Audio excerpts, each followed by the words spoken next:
Give her Apple River. Give her. Share. Happy anniversary. Oops.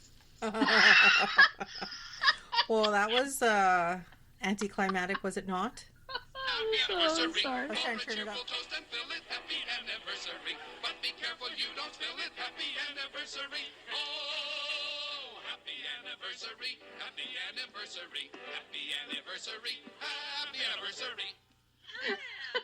Fred! Woo! Woohoo! So if 100. 100. This is our 100th episode. Yay. Had it not been for Corona, we would have had we would have filled this room with all our friends and podcast colleagues. Damn it. We could be having a cheese drunk evening. Could have done cheese drunk. You know, like booze drunk. Booze drunk.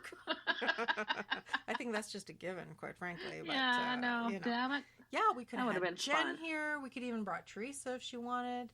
You know, we could have filled this room up. Fill it up. Well, there's only so many butts you can fit in that room. True. That's true. But today it is officially, actually today, it's just ironic that we had an interview scheduled for today, and today is our actual anniversary. So it is. And it was an awesome interview. It was a fantastic interview. It was 100 beautiful episodes. One. Well, that's debatable. Two. Who's your favorite cow? Who's your favorite podcast? Who's your favorite podcast? Yeah, so tonight's episode, we are going back to where it all started, Hamilton House. Yes, and if you listen to that episode, we sound like dorks. Oh my God. And we repeat words a lot and a lot and a lot. A lot. We did, I said basically 34 and I'm absolutely. times. And you're absolutely. Yeah. So that's why we're never allowed to say those words again. Did we ever use those words very often? Have we dumped those words now? Kinda. Yeah.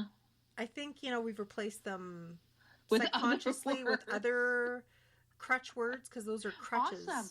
Cool. Believe it or not, we're not professionals. So in saying that, thanks for coming back. Thank you for all of you putting up with us. Yay! All we could ask for. Yay! Yay! But tonight we're going to focus on, like we said, Hamilton House. That was our first inaugural episode. That's where we speak of the house infamously on Henderson Highway in Elmwood. Yes, in Elmwood. It is the focal point of spiritualism. It was at the wake of spiritualism, I believe, right, for psychical research. Mm-hmm. Oh, did you hear that? I said it right. That was good. It was really good. Thank you. The booze is kicking in. So in saying that, we were honored and privileged to have Chris Rutkowski, our resident expert in UFO phenomenon. He's a ufologist. I believe that's what you would say. He's a Fortean. He's very expertise in his field, and I believe he has a 10th book coming out, and he does a little shout out. We let him, promote the book, and it's all good. That's awesome. So that'll be the first episode, and then the second episode is with Janice Hamilton, who is the granddaughter of the infamous Dr. T.G. Hamilton. Oh, I forgot to mention, Chris's connection with Hamilton House is he was actually good friends with Margaret Hamilton, the daughter of T.G. Hamilton. So the one that Janice mentioned that she got to know over the years, her Aunt Margaret. So she was actually the last resident, I think, then, of the Hamilton family. So what did she say, 1980? Is it 80? I think it was in the 70s, and then they sold it in 1980, I think. Oh, yeah. Maybe that's what it was, yeah. But in any event, so Chris had a few stories of his experiences with her and the house. And, he's more than just the UFO guy. He even said, he's a jack of all trades, He does everything to do with the paranormal, as far as in Manitoba. And I'm very impressed. He's got a very open mind. He's a very scientific, smart guy. But at the same time, he's very open to it. And I respect that, Right. Yeah. And everyone should be open to just about everything. Everybody should, really. You have to. You can't dismiss something you don't know just because you think it's not there or you refuse to believe in it. Right. We've talked about that. We've beat it like a dead horse. Dead horse cider. We still want you on board. Ooh, that was smooth. That was smooth. Very smooth. Yeah. Gotta throw that one in. Still looking for sponsors. Anybody? Don't want money, just want product. Anybody? I mean, we've had a couple sponsors. We thank you. We had Poco and all that good stuff. In any event, tonight's episode focusing on Dr. Hamilton's house and his research and his work and just the legacy of the family itself. So sit back, listen, and enjoy. Yes. Yes. Woohoo! Woohoo!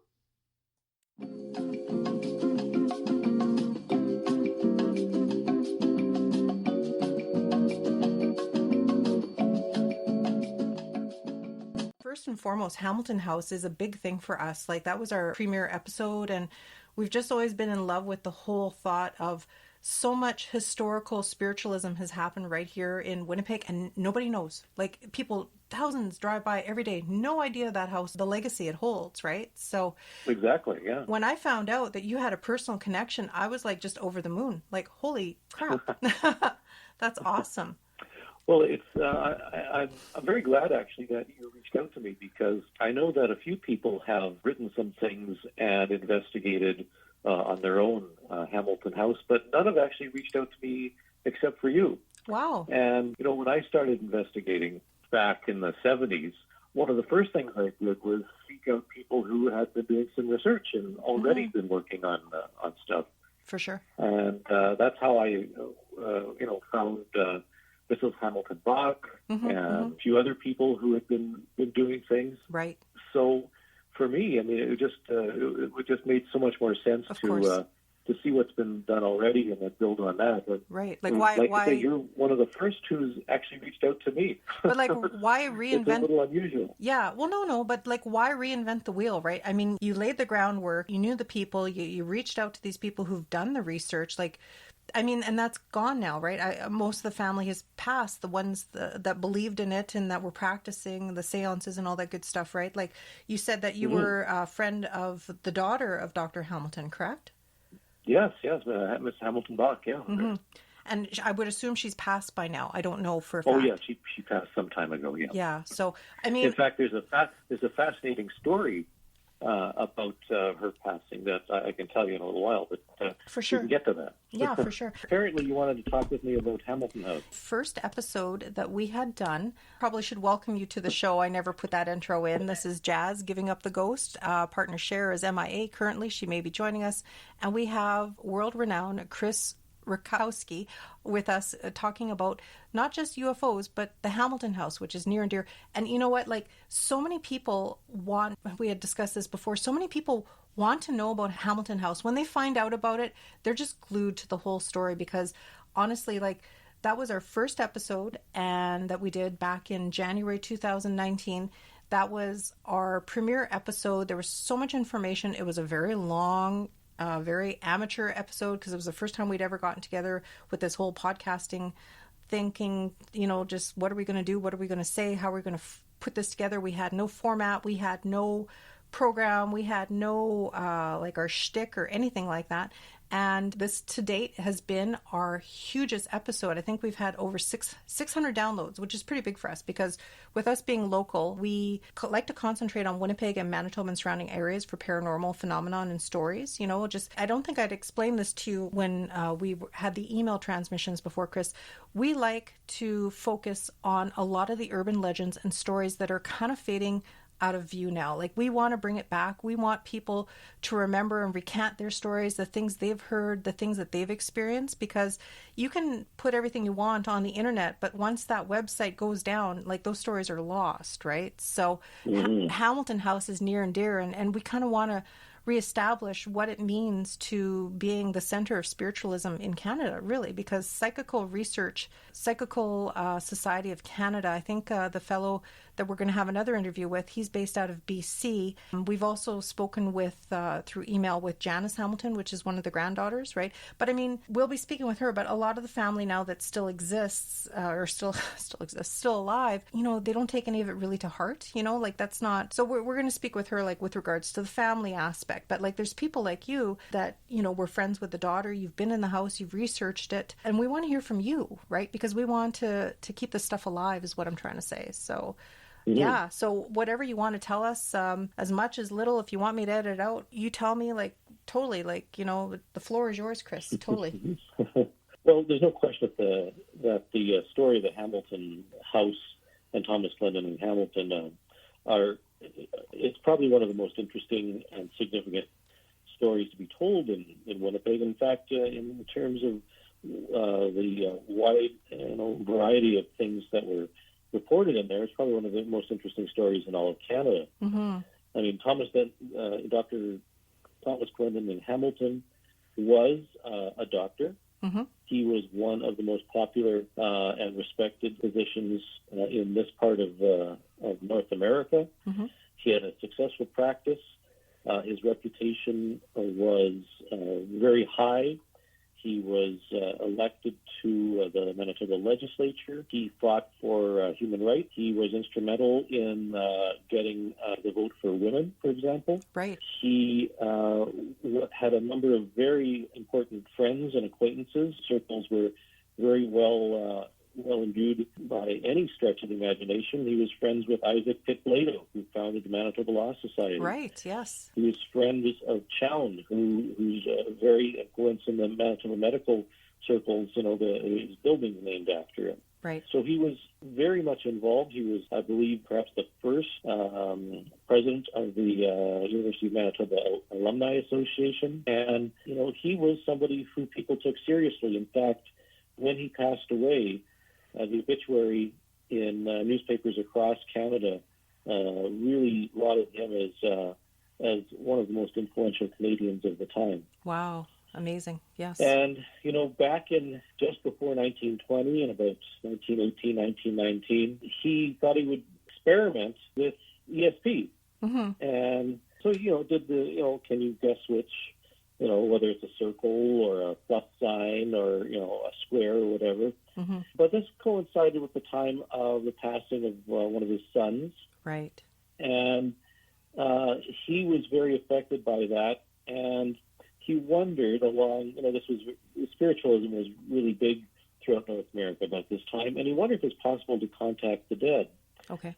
Because he grieved very deeply for people who had passed away among his family. And, of course, this was also the time of the Spanish flu, which had decimated a lot of the population. Mm-hmm. How ironic! How ironic we're living it right now to a certain extent, and exactly. Yeah, exactly. So because a lot of people were going through grief, and especially and not only them, but also Dr. Hamilton. He thought, is it possible that there is life after death? That there's something more to what we are living through today? For sure.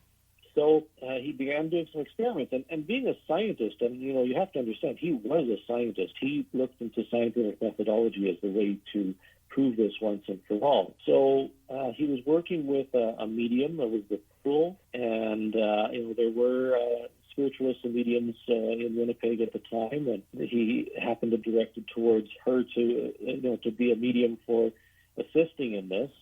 So he invited her into the home, into a special room that he constructed in the upper floor, and he basically assembled a battery of state-of-the-art photographic equipment. You have to understand, this was, 1918, 1920. You don't have the technology, and you don't have that easy to manipulate or shenanigans, anyway. Well, and they went to great lengths to ensure this. I mean, what happened is that they had this battery of cameras, and they were all operated by remote control with flash guns and so forth. And so a number of people would go into the seance room with all the windows closed and blackened out. People were actually searched so that they wouldn't bring anything into the room with them. Mm-hmm. And they would sit in a circle holding hands. They would sing some hymns and get themselves sort of in the frame of mind for this. And Mrs. Poole would begin channeling. There's not just channeled messages that she wrote down, automatic writing, but there was some spoken stuff. There were some fascinating examples, and the photography from these events has been documented, and the original photographs are in the University of Manitoba archive. Mm-hmm. But there's some photos of tables floating in the air. Yeah. There's the famous ectoplasm that is seen on the face of the medium. Mm-hmm. While she was still holding hands with people. And, it's an interesting series of experiments that were done. In fact, Hamilton's work was considered the most advanced in all of North America. Right. In fact, people Quite came developed from all across North America to talk with him and see what he was doing. Right. You know, my thing that weird thing, like, again, you don't really know us, and God forbid if you listen to our past episodes, we drink and swear a little bit. I got to throw that in, but we like to have a good time because we do talk about some pretty deep, dark, weird stuff and whatever. I do get feels when I go into certain places and stuff, and I've been into that United Church on Coburg. Oh, no, wait, is it not Coburg? It is in Elmwood. It's a United Church now. The cafe on Thursdays, they have like music playing in the old rectory of the priest there and stuff, and Oh, I mean, what's it, Sam's Place or whatever it is? Not Sam's Place. Oh, God. Of course, I'm reaching for words now. Sorry. You'll probably come to me halfway. Gordy's Cafe. That's it. So it's on Gordon. And it's a United Church. Yeah, I've heard about it. Yeah. And through the years, I've been in that church for weddings and whatnot, and like I say, more recently with Gordy's Cafe, beautiful church, but it has a certain air about it. It has a certain heaviness to it. Like all churches, like hotels and hospitals, they carry a certain energy with them over time and whatnot, and with emotion and all that good stuff. That place just held a certain questionability for me, and I always wondered about, like, I'd look into the shadows, kind of like stare off, and it's like, oh, am I going to see something? Because definitely I get a feel there. Well, that is the actual church that the pastor or reverend, I can't remember how it was, that did the ESP sessions with Dr. Hamilton. That was his church, Oh, yeah. And the rectory is this beautiful room that they have off the side, I guess, which would have been his study, where he did the ESP. And I'm just so glad that I was able to be there when I've had been the opportunity. I'd like to go back and investigate and just see what I can find out and do a little more research on that church, because isn't it cool that the fact that you had a man of the cloth that you would think would not go for this nonsense, and then you have here Mr. Hamilton or Dr. Hamilton, 3 blocks south, and they're conducting these experiments, right? I don't know. I'm just taken back. Like, I'm just in awe of that, Right. Yeah. It attracted a lot of people of really sound reputation. No question of that. Totally. Sorry, I had to interject there. With regards to his daughter, like his children, they would practice, they would be involved with these seances as well. I know him and his wife were quite, obviously into it and stuff. But how about his children? Do you recall hearing any stories from them as to what their take on this was? Well, Margaret, she was very young back then, and she wasn't in the seances. Although she did do some, she did sit in a few times, and she did observe some things. Most of the time, she was asking questions. She was a very quizzical and curious child, and she asked a lot of questions. And into her teenage years, she, really wanted to know more about what was going on. And she just, when I was speaking with her, she just attested to the veracity of everything that was going on. She had absolutely no doubt that what was going on was bona fide. In fact, and she wrote a book as well. In her book, she describes the sessions that she took part in, and some of the discussions that she had with her father, and the debates that ensued, and all the evidence that she witnessed. So she was a part of it eventually. Okay. And she, when I knew her, she was already quite elderly. Right. But she was, smart as a whip, and still had her wits about her. And she was, I think, a very good witness to what was really going on there. And a good historian about it. Absolutely true. There's been some discussion about, whether the mediums had faked it with cheesecloth and, all this sort of stuff. And there's no question that that's a possibility. But the point was that Margaret Bach did say, this was a belief that the whole family held, and that was really widely regarded as really occurring, and it really was part of their own faith. They there was a connection to the United Church there, but in terms of their faith in humans and faith in God and faith in the afterlife, they believed that this actually strengthened all of that. So in some ways it didn't even matter whether it was true or not. The point was that it was a way of coping with life and understanding their world, and actually grieving and learning with one another as they progressed towards some understanding of the phenomena itself. That makes sense, yeah. And I would think, like you said, growing up in that house, being a teenager when all this stuff is happening, how cool are those parents? You know what I'm saying? Like, I'm sure they were still very proper, right? But, they have a certain level of understanding, like a little more like a humble understanding of certain things. Like when we read these stories and hear of Dr. Hamilton, you have a certain image in your mind of somebody of that time, but not of that time, meaning you don't have the staunch, the whole, I don't know how, again, losing my words here.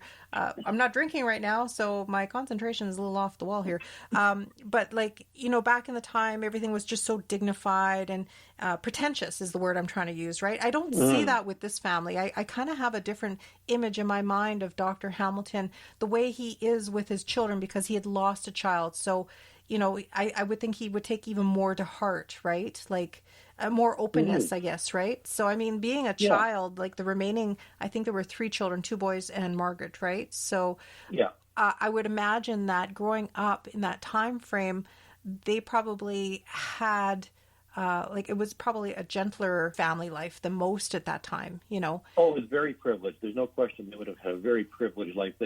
They were certainly not in the same category as a lot of other people in Winnipeg at the time. Mm-hmm. They were not working class. They were, as I mentioned, Dr. Hamilton was a doctor as well as a member of the legislature. Right. And so their lives were very blessed indeed. No question of that. Mm-hmm, for sure. And then going back to the other spectrum, I mean, if you think about it, if you're a believer in energy, like, we discuss many times during our shows, like energy is energy. Like a person dies, the energy remains. So, I mean, like you look where it is, it's kitty corner to the cemetery, the Elmwood Cemetery, right? So, I mean, if they're going to be doing experiments and stuff with contacting the dead, that would be the place to be. You know what I'm saying? Like, I don't know. But absolutely. Yeah. Have you yourself ever partaken in a seance or table tipping or anything? Oh, yeah. Yeah. Have you? I've sat in on a number of seances, and I've as an observer and a participant as well. Okay. But I've never had anything truly extraordinary happen along the lines of what happened to Hamilton. That's for sure. Right. No, for sure. And have you ever done a Ouija board just by out of curiosity? Oh yeah, I used to fool around with Ouija boards and other forms of communication. And one of my close associates back then was a fellow named Roy Bauer, and he did experiments with electronic voice phenomena. In fact, he actually made a Spiricom device that people had been claiming were able to contact the dead. Okay. And he tested it out. He built one, and it was basically a kind of a hula hoop with coils of wire. Oh, and neat. He would record it as an antenna using tape recorders, blank tape recorders. Okay. And he produced some very, very interesting audio recordings. That's so in cool. In fact, there's a story that I wrote about in my book on natural history about the Hamilton House regarding Margaret Hamilton herself. Right. And Roy and I had both known Margaret Hamilton, and he actually had spent more time with her than I did. His job allowed him to take more time off, and so he would go over there and have conversations with her on a number of occasions, and he got to be very good friends with her. Nice. And he would, over the course of a typical week, have time to go into his basement and record 3 or 4 hours worth of audio tape, trying to detect some emanations from beyond. Right. And he would do this, as I mentioned, several times a week for some weeks. Well, when Margaret Hamilton Bach finally passed, he was very, very distraught. Oh. And he got the news quite late, and he thought, well, he needs something to distract himself. So he sat down and recorded a session using an electronic voice phenomenon device. And he all he could remember through the whole session is that he was very, very sad and grieved very deeply for his friend who had passed away. And when he played the recording back the next day, it was unmistakable, and he played it for me too. There was a voice of Margaret Hamilton Bach simply saying, "Don't cry." Oh, that breaks my heart. Oh my God! I heard it. He was just absolutely shocked by hearing her voice on the otherwise blank tape, and he played it for me. And there's no question of it.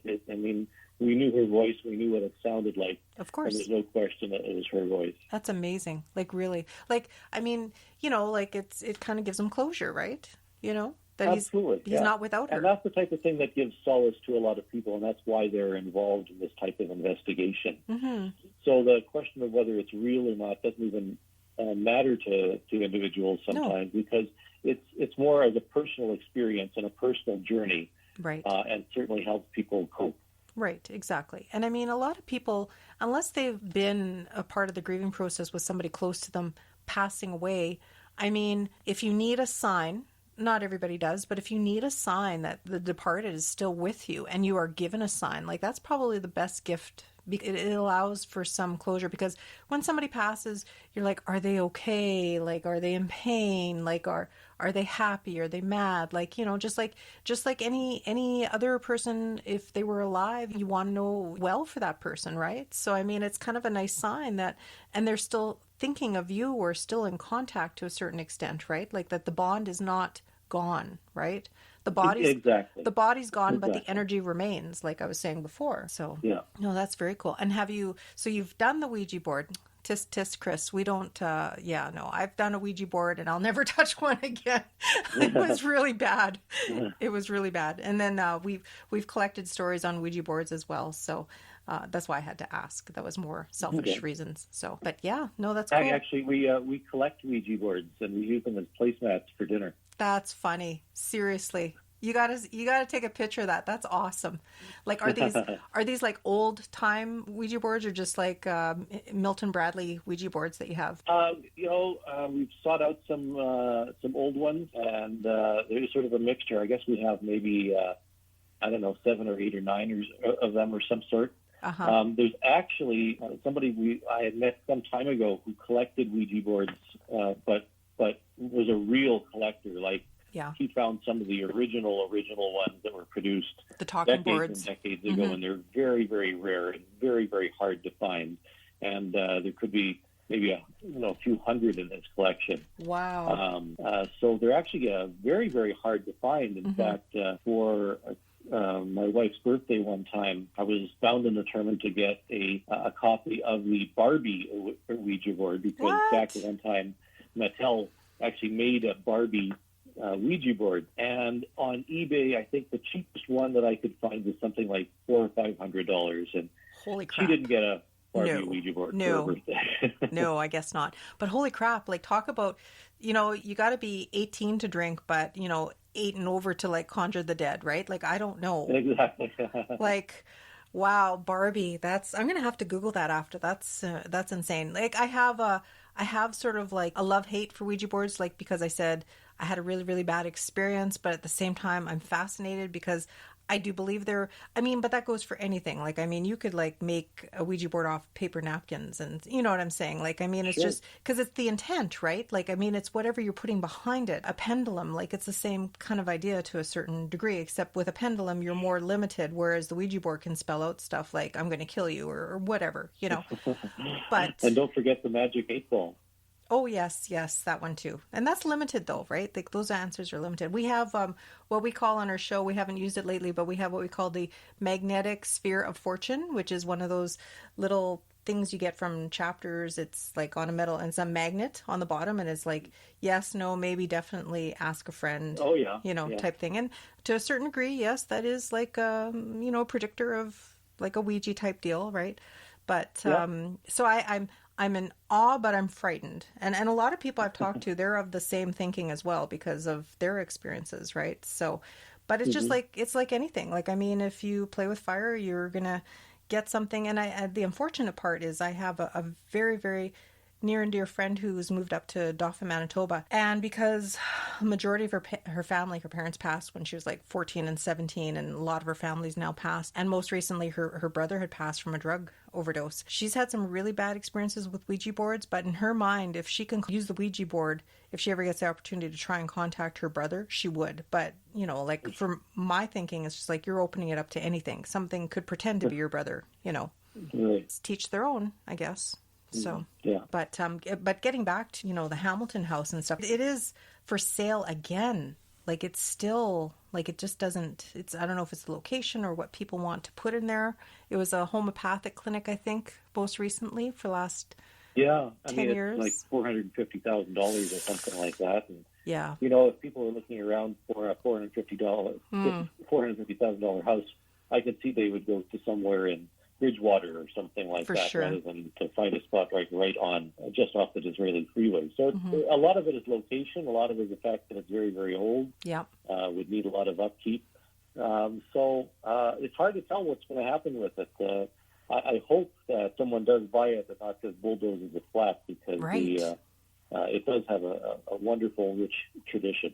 Yes, exactly. I did actually take a look maybe about a month ago when I realized it was back for sale. I think the price has dropped. Not a lot, but it has dropped. It does need a lot of work, though, if you take a look at it when you drive by. Like, I drove around, and so, I mean, not to say it's a money pit, but I mean, it's a neglect, right? Just like with anything. I can imagine that the trucks rumbling by on Henderson probably don't do its foundation any good. Exactly. But I mean, it would be interesting, like, say, we discussing it, we're talking about this, and like I said before, it was our first episode, and with speaking with you and a couple other people, we're hoping to make this our 100th episode. We're like 10 episodes away, so just kind of like full circle type dealy. And I'm hoping that it gets the attention it needs, that somebody can actually maybe possibly hint purchase it and maybe use it as like, a spiritualism center or something to keep it in pace with what it was used for way back in the day, before, like, while it was a residence. I think they did these on the 3rd floor, right? There was like an attic space. Well, it was a spiritualist center for a while. Right. Oh, was it? Okay. But, they actually sold it some time after that. Mm-hmm. I'd like to see somebody turn it into a museum like Galnevere. Yes. I mean, Galnevere is very, very successful. Mm-hmm. It actually hosts some ghost nights and spooky nights on Halloween, that type of thing, and reenacts some things. So, but why not actually turn the Hamilton House into a museum? I think that would be a fabulous idea. Really good boon to preserving Manitoba history as well. Yeah. And then have like every room, like one like the Ouija board room, and have a collection of old Ouija boards, and like every room representing a different part of spiritualism and or perhaps the paranormal. That'd be great. Sure. Who knows? Yeah. That'd be very cool. Again, with Sharon and myself, we had the opportunity to have a personal tour of the Dalnevert last year for Doors Open in 2019, and we got to record on the veranda while the event of the day was taking place, and we actually recorded a couple of voices, like ghost voices, on our recordings. So we took a shot at Gertie by accident. We didn't mean to, and I think we offended her. And then when we were retelling a story to our colleague Jen, who's our third wheel, and she came out with us for the day, and we're telling the story as it was told to us the day before when we were touring the house, that when, Hugh John passed away, just like everything in that day, everything was opulence and spare no expense. But the moment he died, the money dried up, and then she had to sell off everything. Well, apparently she had a pug that, her beloved pug, she had stuffed, I guess, maybe a year or two before that. And it was in her china cabinet. And then when time came to sell everything, she sold the pug for $25. So we were making fun of that. And as we made fun of that, you hear a voice right at the end go, lies, like that, right? So so we have to go back and we have to make peace with Gertrude, I think, at some point. Yes, you certainly do. Yes, we didn't mean to be vulgar or offensive, just told the story and we laughed. We had a cheap laugh. Mm-hmm. So that would be really great with the Hamilton House, if they could do some venture like that. So again, like if we can get the word out and hopefully, the podcast, this episode of celebrating our 100th episode, if it can somehow make its way to, whether, I don't think they're, just like podcasting, there's no money in little podcasters, and there's no money in psychical research that I'm aware of. But, if it found its way to the right people that want to save it and invest in it, that would be awesome. Absolutely, yeah. Well, I won't take up too much more of your time, because I could talk forever and we could talk forever. And I know you've got your writing, you're on your 10th book or your 11th book now, Chris? This will be my 11th. Wow, that's amazing. Awesome.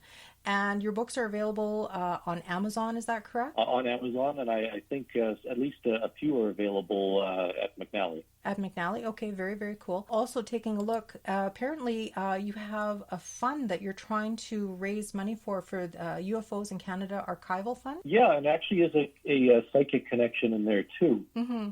Before the pandemic hit, the University Archives had asked me to donate my collection to the university for research and posterity. Mm-hmm. And that includes not only my large book collection, which is about 80% UFOs and 20% psychic phenomena and other phenomena. Okay. But also my files. And so there are somewhere around 20,000 UFO reports from Canada over the past, let's see, when did we start there? So 30 years or so, plus all my investigative research. But along the way, I've also included my psychical research. Nice. So those papers and files are also going to be finding their way into the university archives. We actually have to stop donating and moving things over because of the pandemic, and the archive is actually closed right now. That's too bad. But eventually they're going to have all of them there, and the idea of raising money is for the digitization of all the files so that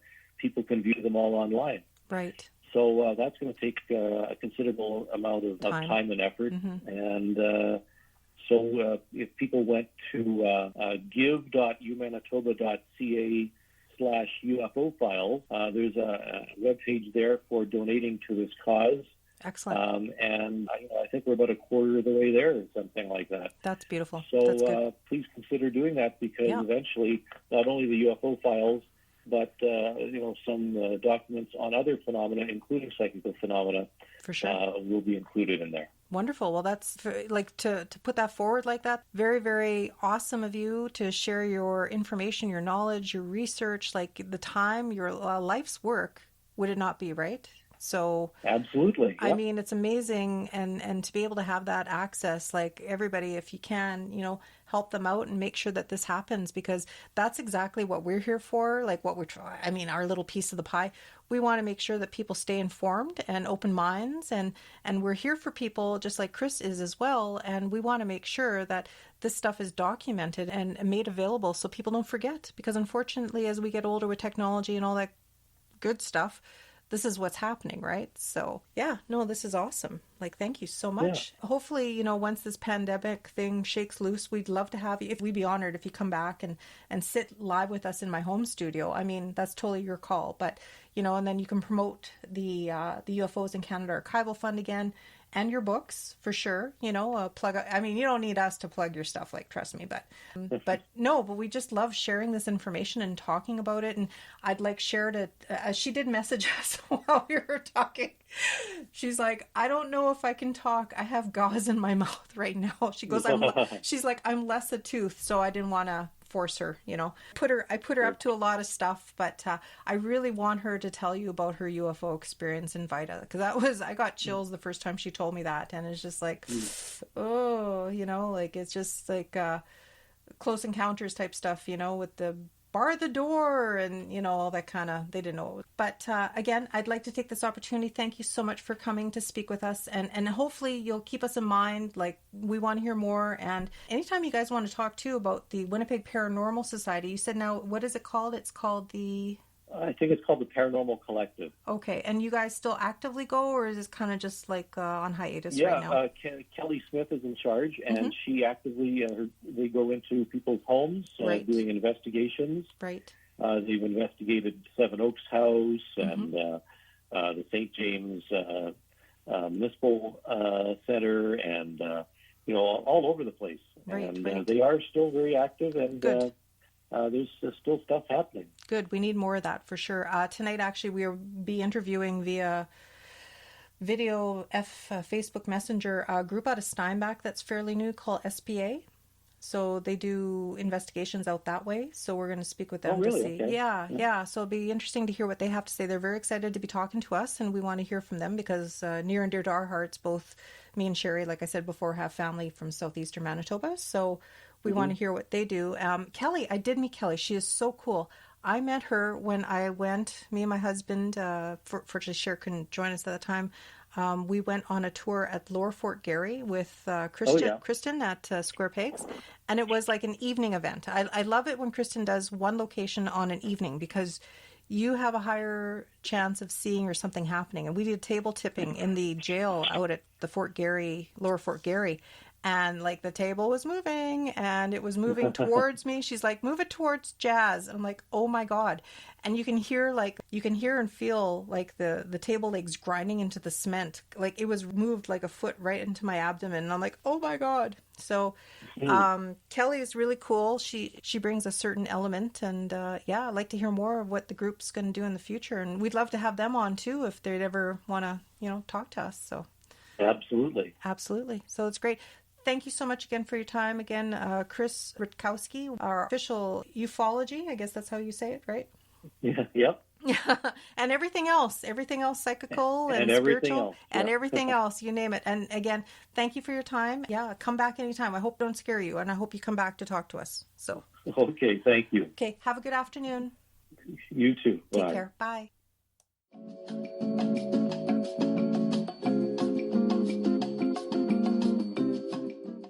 Start off our podcast. It's just going to be free and loose. Whatever you want to speak with, you're our guest of honor, and we are more than pleased to have you with us after an extended period of back and forth. So you are with Giving Up the Ghost podcast. This is Jazz and Cher, and we are speaking tonight with. Do you still go by the last name Hamilton, yes. Janice? You do. Okay, with Janice Hamilton, who is the granddaughter of Dr. T.G. Hamilton. So very cool. Very cool. Yeah, we are honored to have you and delighted to have you with us. So much respect to you for sure. Thank you. So, but just to clarify, with tonight's episode with Janice, we're more going to be delving into the part of her history. She's done a lot of research. I think you had mentioned since 2013 you've had a blog emphasizing your family legacy and the genealogy, correct? Yep. Well, I've been doing both my parents' sides, so obviously the Hamiltons are on my father's side. So anyway, so now at this point, so I was just doing blog posts on various aspects of various people, and then about a year ago I decided I'm going to put the Hamiltons and Foresters, because my grandmother Lillian was a Forester, so I'm just getting toward the end of doing a book on them, so taking all my blog posts and sort of revising and expanding and rewriting. So I'm getting towards the end. That should be finished soon, I hope. Nice. And then I'll take a rest. And eventually I've done all the research. Like I thought I'd done all the research, but it turns out that of course I hadn't. So it's never done. It's never done. No. Well, then you'll get 2 books out of it then. I'll do my mother's side, because they were Montreal and my father's side was Ontario and then Manitoba. So the two sort of didn't gel, They were 2 completely different projects, but they've worked well as sort of individual projects. Right. And where were you yourself? Where were you born? I was born in London, Ontario, because that's where my parents, they met in Ottawa during the war, and then my father got a job doing cancer research at the University of Western Ontario, and then he got his medical degree, and when he did his internship, we moved to Montreal, which is where my mother's family was from. So I grew up in Montreal since I was 9, and I was away for a while and eventually came back. So very cool. Basically a Montrealer though. Yeah. Okay. With regards to your family, you still have family that you're in touch with that still reside in Manitoba, like cousins or? Yeah, some of them are on the West Coast and some of them are still in Winnipeg. But my father wasn't that close to the family. I just didn't really know my cousins at all, except for the one who lived in Montreal for quite a few years. So I think a couple of years ago, Harold and I went to Winnipeg and had dinner with them, and we went to the University of Manitoba Archives, and we went to Emerson, which is where my grandmother's Lillian's family had their family farm. So we went to the cemetery. I mean, we did the whole thing. Sure. Oh, wow. And that was nice. Yeah, very cool. Well, at least I've been there once. Right. That's good. Yeah. But one of the nice things about doing family history is all these cousins that I really didn't know before, I'm getting to know, and at least, through email or whatever. So, and there's people that I have a cousin in Dallas, Texas, of all things, who's been super helpful. Turns out she's got tons of the pictures, and she'd been doing genealogy long before I ever started. So, it just sort of broadens your world. Mm-hmm. Oh, for sure. So isn't it so much work, though, eh? Oh, yeah. Labor of love, I was going to say, for sure. Oh, it is, yeah. Yeah. That's okay. And with regards to the information that you found out with the was there any shocks? Was there anything, I'm not trying to sensationalize this or anything, but I mean, aside from the whole spiritual, psychical part, was there anything that you had not heard of? I know you said your father wasn't really, too close with his family and stuff, but I mean, did you unravel things that you didn't know? And well, I found out there was an illegitimate birth that nobody, whoops. Yeah. Whoops. That happens. Big mystery, because they invented a father. Oh, really? Wow. Yeah, just a random name? No, actually, it was a very logical name once you realized. Oh, really? Wow. So anyway, that was a bit of a shock, but sure. Whatever, that's what genealogy is, right? Mm-hmm. Uncovering that 100 years ago mattered, and now, of course, nobody cares, right? So yeah, right. And I mean, from what we've covered with regards to the Hamilton House and the legacy and all that good stuff, unfortunately, it's kind of coincidental that the Spanish plague, right, the pandemic back in 1919 was pivotal, and here we are today. Yeah, plaguing and so it was my father's twin who died in the 19 flu epidemic. Right. Yes. That really sort of launched his parents on this quest to find out, what happens after you die. So, mm-hmm. Yeah, well, it's devastating, I guess, right? Well, I think it was even more devastating at that time because, first of all, they'd just come out of the war, and so a lot of people had died at that time, and also that flu, like my father's twin was 3 years old, right, and mm-hmm. died within 24 hours, and it's scary. Very scary. And a lot of the sad. people who died were young. They were the breadwinners in the family. They were young, healthy people. Like now, unfortunately, it's the older people who are really succumbing. But mm-hmm. I don't know. The other thing about it is not only did the breadwinners die, and they had lockdowns the same as now. That's the basic way you treat it. You right. deal with it. Yeah, get everybody to stay in the house. Right. Yeah, hide away. Yeah. We go on, TV and watch the daily updates and press releases, and the premiers give their press conferences. They didn't have any of that, so it was all known. Mm-hmm. So they didn't even know what they were dealing with, and it must have been terrifying. Right. Oh, for sure. Yeah. And they all had their own conspiracy theories back then too, sure. right? Yeah. Sure. Germans were sending over bacteria and plagues, and there's always something, right? Yeah, and then they came out of that, and 10 years later, there's a depression, and after that, there's the war. And one of the things that one of my cousins did was she wrote up a wonderful. I mean, to me, it's one of the best articles in the whole book.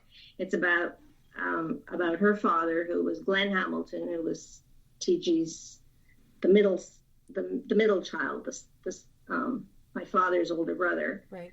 And his experiences during the war. He was in London during the war, and I don't know. I think it must have been really, really hard on people, living through the bombings and just all that. Just, I mean, this is going to end soon. We're going to get our vaccines, hopefully, and hopefully we'll get back on track.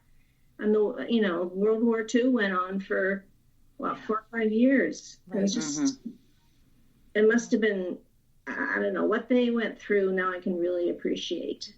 Oh yeah, everyone would have had post-traumatic stress disorder, I would think. Totally. It's like, whether you were in the war or whether you were waiting at home, exactly, worried that maybe someone will become ill or who knows what, right? Right. Very scary times, yeah. So. And Janice, are you right in Montreal? You and Harold? Yes. Yeah, and are you still doing curfews still there, or is that done now? No. I haven't heard recently. Sorry. It's kind of like the first night I was sort of freaked out and I kept looking out the window and no car. Yeah. There's a very busy street about a block away from it, so I could see at the corner, the buses going. The buses still go by because a lot of people still have to work nights and whatever. Right. But apart from that, everybody's just home watching Netflix. Yeah, everyone's got Netflix. I was going to say, with your extensive history with your job, you should get Janice to write a book about your life. Like, it sounds like you had quite the career. He can write his own. Work? Very good. Did it work? Right, What happened here? Actually, he's also famous because he was a black market baby. Oh. So, like, there's been a whole TV show made about him. What? I was sold to my parents Oh my God. by a black market baby ring that was operating in Montreal in the 40s and 50s, selling Catholic babies to Jewish parents. Oh, wow. Really? I was Wow. raised Jewish, but my birth mother was very most likely Catholic, as well as my father too, probably. Right. Oh, So wow. I've been searching now for years, and there've been TV shows done about it. And we have, Jan's got your email. I'll send you a CTV report that was done about my search Oh, for sure. a few years ago, news report. Yeah, But that's one of the aspects of my life that I can write about, as well as my police work. Yeah. Did you you know, all ever the- did you ever take the DNA test? Have you ever taken an ancestry DNA test? Oh, several. I've taken did, it with like 3 or 4 or 5 different services. Mm-hmm. And I've come up with basically my people were from Cleveland, Ohio, apparently. Wow. So, forget going to Paris or London or Prague or whatever. Cleveland's at the top of the list now. Wow. But anyway, apparently I'm sort of Slavic background, if you go by the DNA. But my birth parents were probably from the Cleveland, Ohio area. And I actually hired a DNA detective for 6 months who went through all the DNA material and all the family trees and all this stuff. Because when you sign up with these DNA services, they send you lists of names of people that are matches, not necessarily close matches, but it gets very confusing to wade through all the names and try and figure out exactly what it all means. So if you hire an expert, they can spend 6 months doing it and still come pretty close to where my people are. But the thing is, if not enough people contribute, right, then you may, the closest you may get to is a 50% chance that this person is your second cousin or something. Right. Yeah. Then you have to contact that person if they don't know anybody or have a parent or whatever who wants to give a DNA. Then you're sort of hit a brick wall if they don't want to give a DNA sample, Right. or they don't want to go any further. So you're sort of stuck with, well, the closest I have is a 50% chance that this person is my second cousin. But that's where it ends, and you ask them and they don't want to talk about it, or they don't want to, Right. Oh, geez. So there's a lot of things that DNA can do, but then again, there are things that it can't do. So, so I'm still looking, but yeah. Well, I would too. I mean, I would want answers. I mean, if everybody's passed on and stuff, but at least you have... basically, I think it's probably my mother was very young and couldn't have the child or whatever. And in those years, if you were young and unmarried, or maybe she was unmarried or both, and you gave up the child and it was kept secret. But nowadays, I mean, nobody blinks an eye if somebody has 2 or 3 children out of wedlock. And right. It's not looked upon by society the same way it was 70 years ago. So times change, and but then again, I'm dealing with the mentality of 70 years ago, where a lot of secrets were kept, a lot of family secrets, and like Jan says, a lot of lies were told, or a lot of people were made up, or whatever. So I mean, in those early years, I mean, it was not unusual. Like, I met people who discovered, who were adopted, who discovered later on that their aunt was really their mother and their mother was really their aunt. Sure. Yeah. I mean, that's what they did in those days. Or their sister was actually the mother, right? Because that's right. Yeah. Yeah. I had my mother. They couldn't have kids. Her sister had, I think, she had 5 children. She offered to give up one of her daughters, I heard, wow, for my mother to raise as her own. So, I mean, things were kind of loosey-goosey in those days, you know what I mean? And no records were kept. It's all, it was all done under the counter a lot of times. Yeah. But anyway, I'll put Janice back here. Okay, so. well, very interesting. Thanks for sharing that, Your Harold. yacht show is okay now? Yeah, now it sounds fine now. I don't know. Yeah, and my iPad just decided it didn't like his charging cord. Oh, Lord. Okay, so here we go. I'll put Jan back. Thanks, Harold. Hopefully we don't have to bug you again. I'll try not to laugh. We'll get Janice to buy you a coffee tomorrow. How about that? There we go. So yeah, we won't keep you too much longer. I mean, your story is very interesting, and just your whole genealogy and how you were able to unravel a lot of stuff and make connections. I mean, it's very empowering, and I mean, a lot of people should really appreciate their own family history, and it's glad that you've been able to do that and have the time to put this together and make a nice book. Like, you have children as well, correct? Yeah, but they're not interested, and I wasn't interested at their age either. No, but but come one time, eventually they're going to take a look. Look what Mom did. Yeah. It'll be amazing. Yeah. So, did you want to ask about the house or the I've got a little research here. Sure. Yeah, I didn't know how far you want us to go with all that. So, yeah. Well, I'm willing to talk about some of TG's other accomplishments. Yeah, because I think he was a very driven person. Oh, yeah. So, do you know anything about his youth?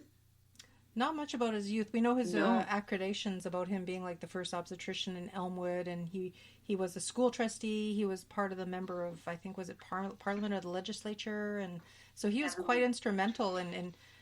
Well, I think one of the things that's interesting about the Hamiltons is that it was a Scottish family who came from the lowlands of Scotland. His grandfather was the original immigrant. So there were a whole bunch of people from this little town in southern, sort of just south of Glasgow, who came over around 1830, and they all settled in Scarborough, Ontario, or what's now Scarborough. So, it was this whole community, and they all helped each other cut down the trees and build their farms. And then they got very sort of serious and competitive about it. And they would have an annual agricultural fair and have plowing matches to see who could, plow the straightest line. The straightest line, that's right. Yeah. Scottish Presbyterians were very, and some of them were very heavy drinkers. And my ancestor was into abstinence. So there was a temperance society in Scarborough, and he was big into temperance. So there was a group of people in the Toronto area who decided that they were going to go to the West when, about around 1880, when the CPR was getting built and all that stuff, and the West was, starting to be open to settlers. So he and this group of people decided, they set up what they called the Temperance Colonization Society. And he went out with his oldest son, Robbie, and they were sort of in the vanguard group, and they went and basically chose what became the site of Saskatoon as their. Nice. And but the whole idea was that they would have an area where there was going to be no alcohol. Only what happened was the government, for various reasons, wouldn't give them every lot. So they had every other lot. Okay. So you could have one guy who didn't drink, and the neighbors, who knows what they did. And I have a friend who grew up in Saskatoon, and she thinks this is the most hilarious thing you've ever done. So anyway, that was 1880, 81 in there, and not good on dates. But anyway, so the next year, this was James Hamilton, the son, not the immigrant, but the immigrant's son. And so the next year, they came out, and he brought the rest of the family out. So that included TG, who was, I think, the fifth of 6 children.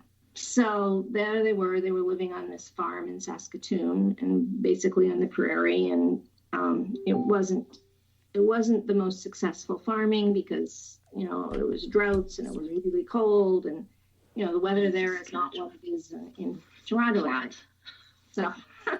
So, and the temperance colony didn't work out. So it was a bit of a disappointment.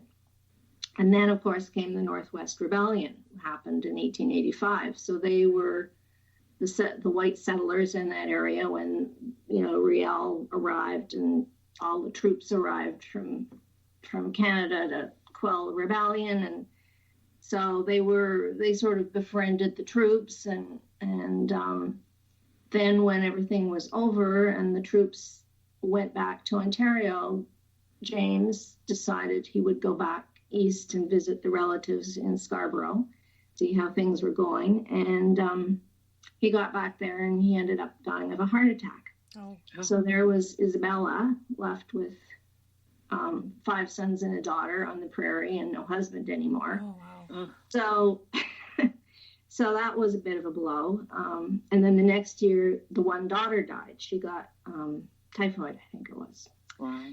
So, and eventually all the sons decided they'd had enough of farming. This just wasn't what they wanted to do with their lives. Mm-hmm. So eventually, by 1890, they had all moved back to Winnipeg, and they managed to sell. Well, they didn't manage to sell their properties, but they just managed to sort of, get title to the property because she had to sort out the probate and all that sort of stuff, which took a long time. So then they all basically moved to Winnipeg, and the oldest son, Robbie, he was an electrical inspector because at that time everything was being electrified. Right. They were putting in street lights. Tube. Tube and people's houses and everything. So he was the oldest, and he basically helped support the family. And then the younger sons, the first one went and he became a reverend, and he also ended up going to medical school. And then he ended up going to North Dakota, and that's where he lived for the rest of his life. And then the next son became a doctor, and then TG became a doctor, and then the youngest son became a lawyer. Okay. Wow. So they were all, they really set themselves up nicely. Totally. So, and then in 1905, I guess, my grandmother Lillian, who had lived on a farm in Emerson, she wanted to do, better things than being a farmer's wife. And so she went to nursing school in Winnipeg, and she met TG at the hospital. And I think it was not too long after she graduated in nursing that she got engaged, and she had to quit her job because of course. Right. Of course, right. That's the way it was, yeah. That's the way it was. So they got married in 1906. And one of the things that I found at the archives was the notes she took during their honeymoon. It was quite astonishing because it didn't sound at all romantic. They took the train. Clinical. Right. Yeah, exactly. They went to Minnesota by train, and then to Chicago, I think, and then to Toronto, and then Montreal.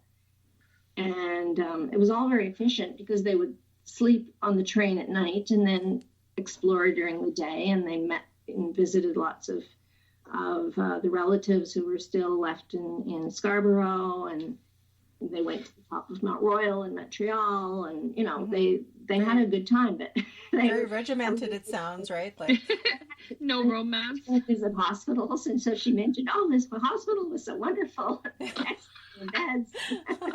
That's funny. That's cute, actually. And he was thinking of running for the school board.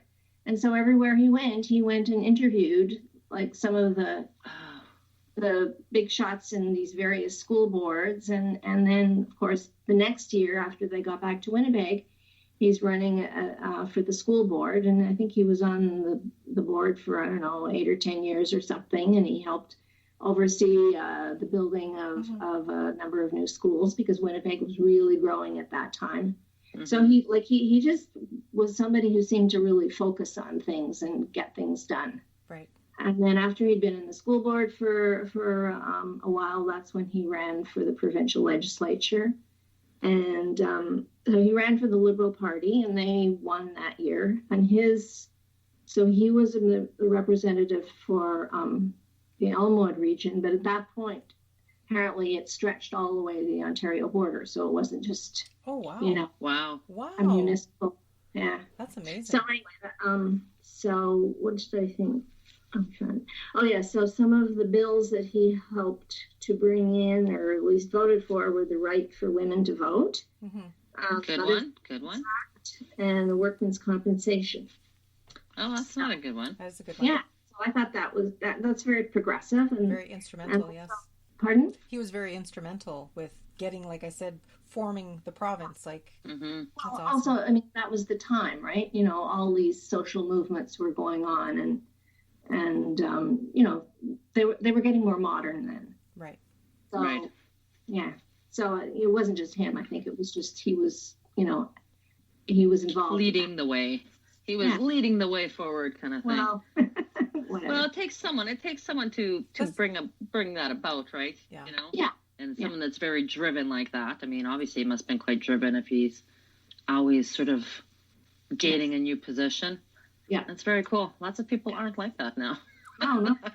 Go with the flow. No, yeah. Yeah. So anyway, but then in 1920 there was another election, and he lost that time because the Liberals were thrown out. So he got thrown out with everybody else. So and then he got quite involved with his medical career, and apparently he wrote a bunch of articles, like there was one on the treatment of hand injuries, and there was another on the incidence of goiter, which is an enlarged thyroid in children, Oh, wow. Mhm. and something on ulcerative colitis. So he was a surgeon, and he taught, and he, you know, and then also he was on the Manitoba Medical Association and the Canadian Medical Association, and he was on the executive for the Canadian Medical Association, and he founded the Manitoba Medical Review. So that was like a journal. Uh-huh. So I think, and he also, I think that was the time when the medical college became part of the university at that time. So he again, it was sort of, he was part of things getting more sophisticated and so on. Right. That was in the 20s, about the 20s that was? Yes. Yeah, okay. So he was on the Canadian Medical Association from 1922 to 1931. And it was sort of also parallel in the 1920s and until his death in 1935 that he was doing the seances. So those were sort of in parallel with his other medical involvements. Wow. So, and then in 1934 or so, he started not to feel well because there was this real history of heart disease in the family, and all of his brothers died young of heart disease, and his father. And I don't know, my theory is that maybe it was the grandmother, the one who had come over as an immigrant, because she died young. Everybody else lived into their 80s. Right. So, Right. Bad genes that side. yeah, I think so. But anyway, whatever. And my father also died young of a heart attack. So, you know, it's definitely in the family. Yeah. Right. So anyway, so that's basically an overview of him. So he wasn't somebody who just had one side. And the other thing that my aunt, she did a lot of the research, Margaret Hamilton Bach, and she did a lot of editing of the papers and stuff. And she basically said that he just seemed, and they all of them, my father was the same, and John Stobo Hamilton, who was one of TG's brothers, and my uncle Glenn Hamilton, who was a GP in Winnipeg for years and years and years. And they were all just really nice people, and they enjoyed talking to people. And, you know, like my father, his happiest times at the office were when the drug salesman used to come in and they would play chess or something. You know? Oh, yeah. Sure. Old times are awesome like that. Small talk, you know. It is, yeah.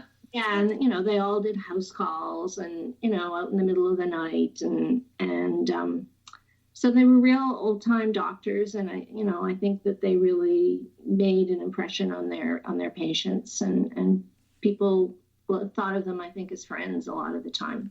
Oh yeah, like you're part of the community, right? Yeah, exactly. Yeah, everyone knows the dogs. Like in rural Manitoba way back in the times, and that guy made house calls. Everyone knows him, right? You know, they're doing trades for chicken, for this or something, like, and they become like a pillar of the community, right? Everyone looks up to them and respects them for that. Yeah. Well, and it builds a trust as well, you know, like when you're building a relationship with somebody, even if it's just small talk and passing, like it's something that is kind of missing in a lot of ways nowadays, I find, you know. So I look back and it's just like simpler time, but probably a little bit more of a, I shouldn't say a valuable time, but you know, there was more meaning in relationships, no matter how big or small they were.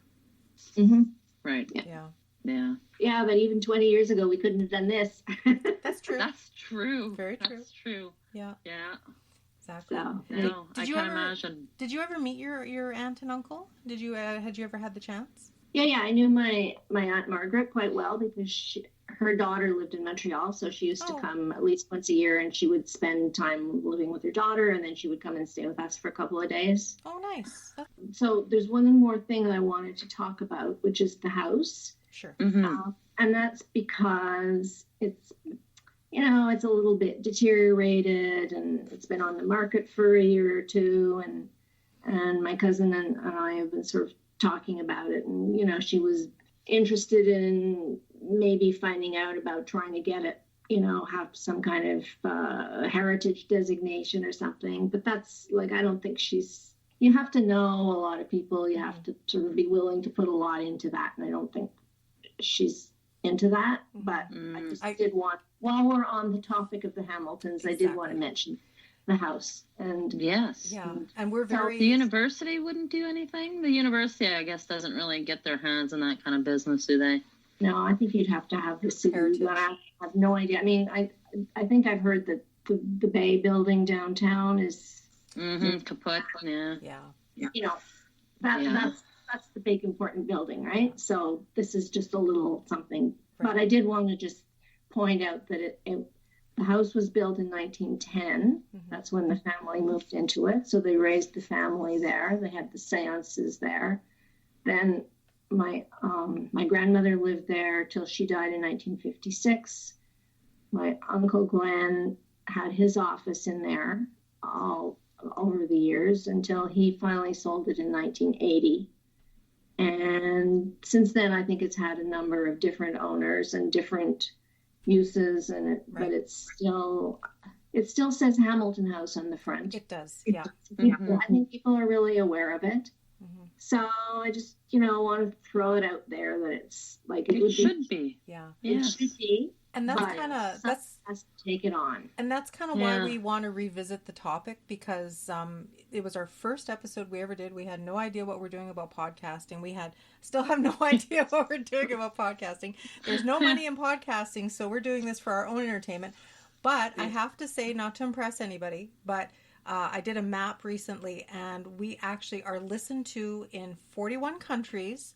343 cities have downloaded this will be our 100th episode. Thank you very much, Janice. You're our anniversary episode.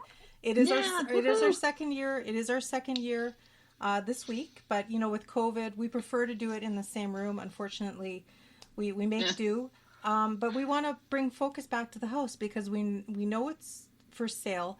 To date, with us now doing 100 episodes, Hamilton House is still our most downloaded episode. Somebody out there is intrigued with it as much as we are. So we're hoping, if we redo a visitation or revisiting the topic, we're hoping that it'll come across the right ears and somebody will show enough interest that maybe they want to purchase it, use it for psychical research or whatever it may be. Like save it. Any kind of, like, I just wouldn't want to see it torn down for a new apartment building or something. And I know nothing about Winnipeg real estate values or whatever. Yeah. I don't think that would happen for that. It's in an odd location. I spent most of my life growing up in North Kelowna and East Kelowna, which is just north of Elmwood. So it's in such a precarious location. I really can't see them doing anything of it, but somebody does need to preserve it because, like you say, it was built in 1910.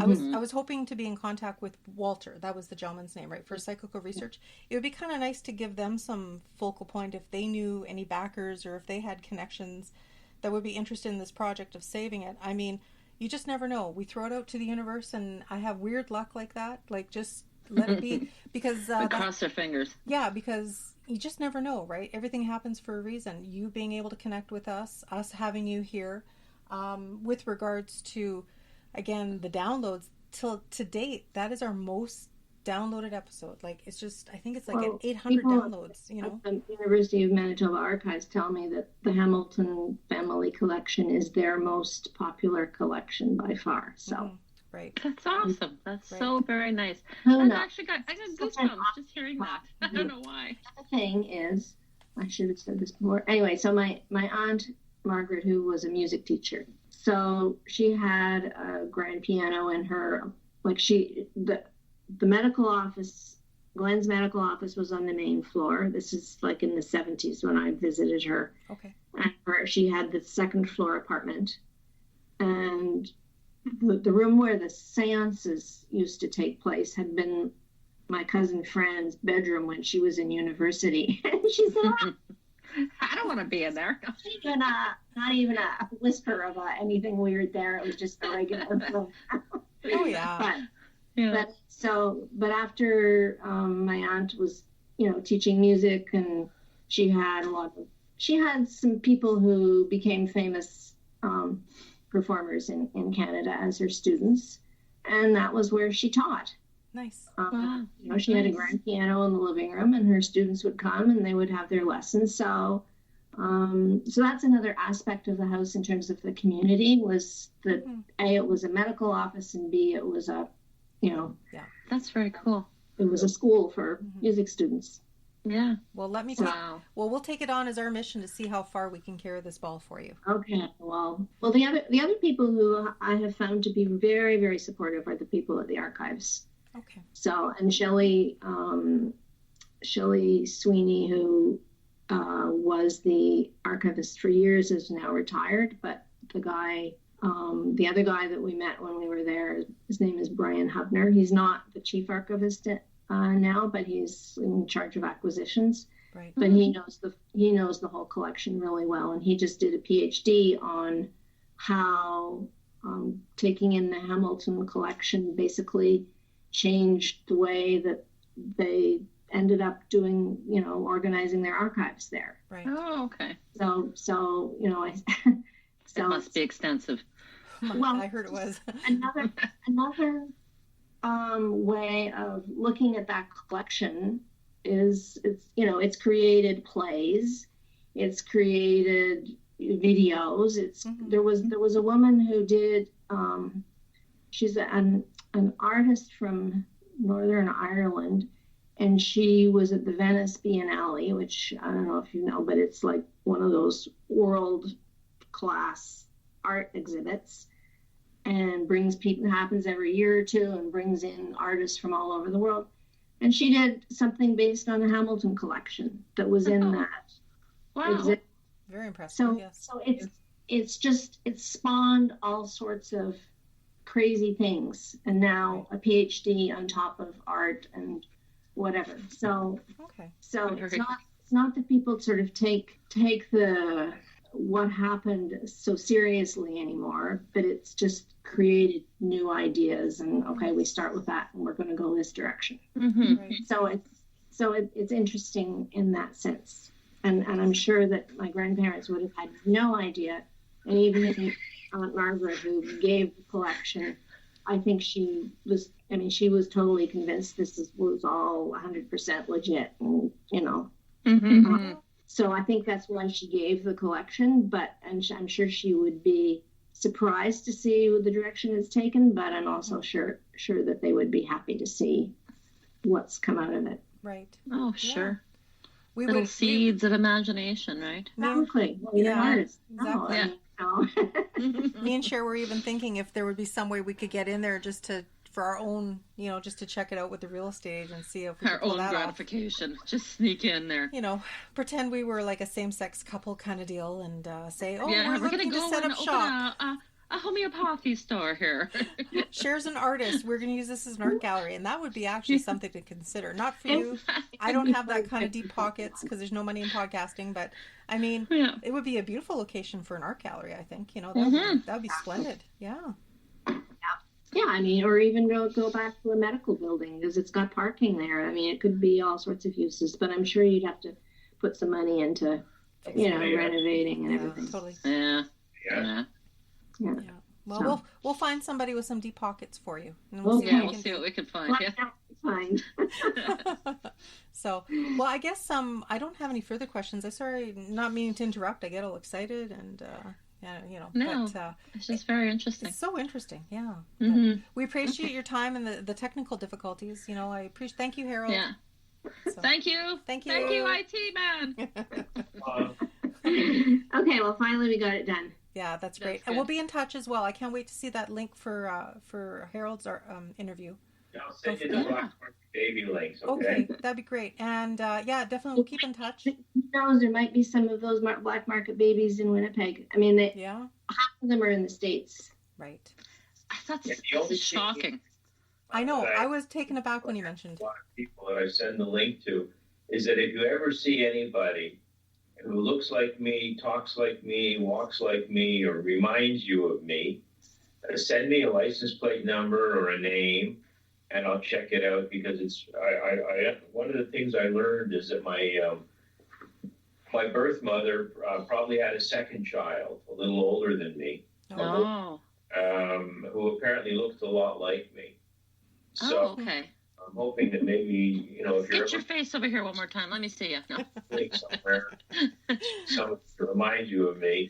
Well, we're losing you again, I'm afraid, Janice and Harold. But you're going vibrating. Maybe it's... Yeah. But thank you so much for your time, and we'll be in touch, okay? Okay, have a great night, folks. Thank you so much. Bye-bye. Thanks for sharing. Okay, take care. Bye. Okay, bye. Bye-bye. I was dancing. Is it you? That was my jam there. Boo, boo. Boom, boom, boom. Where are you? Sorry, I gotta push this other button. You're I always invisible. forget. You're a ghostie. Go figure. Wow, that was pretty awesome. That is awesome. She's so nice. Such a nice lady. I so appreciate. Isn't she? I so appreciate her giving us her time because I know we're a little wacky, so it's easy to I scare. think she enjoyed it though. I don't think so. No, but I mean, like, she was pretty smiley. She was, but I mean, like, she's smart. Like, she's a very smart lady because I mean, just everything she was able to search out and find, and just persistent. Like, God love her. Like, that's awesome. Oh yeah, no kidding. Mm-hmm. That's a lot of work. Can you imagine? She just gets to go and I'm just going to go visit the archives and hang out there at the university. Yeah, no kidding. But definitely I'm going to make that a scope. I know a guy. I'm going to make a call or two. I know a guy. Yeah. Pull out. They're coiffers. Coiffers. My coiff. I'll reach into my coiff. Or is it coffers? Coffers. I don't know. Yeah. So. Oh, she was really sweet. Yeah. Happy anniversary, my dear. Happy anniversary. Happy anniversary. What day was it actually? 21? It's 21, right? It is actually today, my love. It is. That's what I thought. Oh, I gotta get comfortable. Oh, my back is killing me. I'm gonna readjust you. Watch, I'll probably drop you. Drop me like a bad habit. Yes, I did. I'm trying to find some anniversary music. I tried to be all proper. Put you down here for a sec. No problem. I tried not to belch and stuff, right? Oh yeah, I know. It was very difficult. I know what I'm doing this weekend. I'm editing the crap out of everything. Editing the crap out of it? The crap. Dropping you again. Like a bad habit. So that was Janice Hamilton, and she is the granddaughter of T.G. Hamilton of the Hamilton House. Very tripping cool. over All the my way tongue. from Montreal. All the way from Montreal. And we were so honored to have her on our show finally. Lots of emails back and forth since May when we came up with that crazy idea. And she's so nice. Very nice. Her husband, his story. I see. Thank God. Well, yeah, not just... I'm thinking more of the black market baby. Yeah, that's just... Heartbreaking. I was totally taken aback by that. That was... Yeah, I didn't want to pry. I didn't want to ask. And when did they tell you? And how did you find out? No, no. But I couldn't imagine. No. They must spend a lot of time, like, doing research then, eh? You would have to. I would imagine, yeah. So, he'll send us that link, and then we'll check that out about that story that CTV did on him. Yeah. Yeah. But other than that, that was our 100th anniversary episode, which is... Wait. Woo! Woo! Happy anniversary. anniversary. Pour a cheerful toast and fill it happy anniversary. But be careful you don't spill it happy anniversary. Oh, happy anniversary.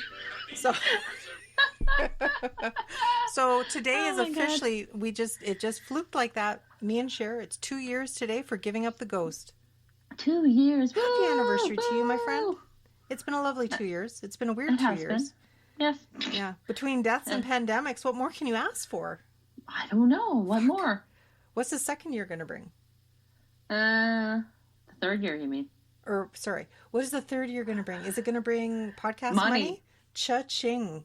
There we go. There you Gotta have go. some money now. Something's got to happen. You need some sort of rich person just to say, here.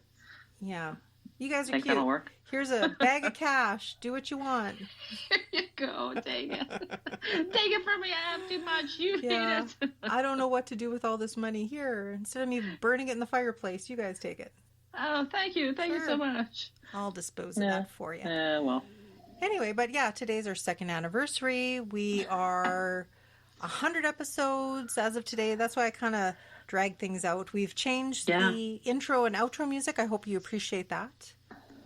Music. Music is good. Music's nice. It's different. And we're anniversarying with the one that we gonna start with, right? Yeah.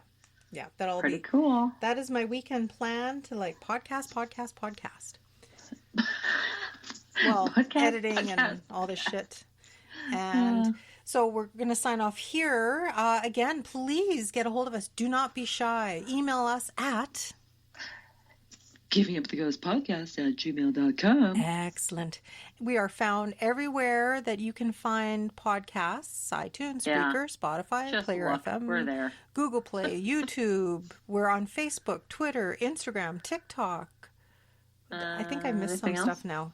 I missed, what was that other thing? I don't know. We're everywhere. So email us, get a hold of us. Ask Alexa, she'll find us.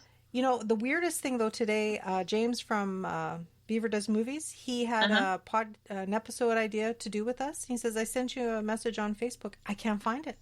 So, oh really? Yeah, I couldn't find it on my phone. So, and then we started setting up with Janice. So I was going to check the computer, and computer's a little more reliable. So anyway, well, you know what I told you? I have that random message that shows, but I can't see it. Oh, crazy dog!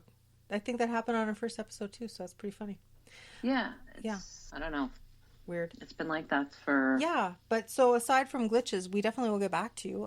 We appreciate the love. We are now, like we said before, in 41 cities, 41 countries, 339 cities. We did a map. Yeah. Don't say we. Well, you do the podcast. It's us. It's both of us. We did. I did. Whatever. She stared at the map. Whatever. You do the next map. Okay. Custody of the map. So anyway, there we go. As we babble more, thank you so much for listening. And remember to live every day like it is your last. But never give up the ghost. Never give up the ghost. Did you see what we did there? We reversed it that time.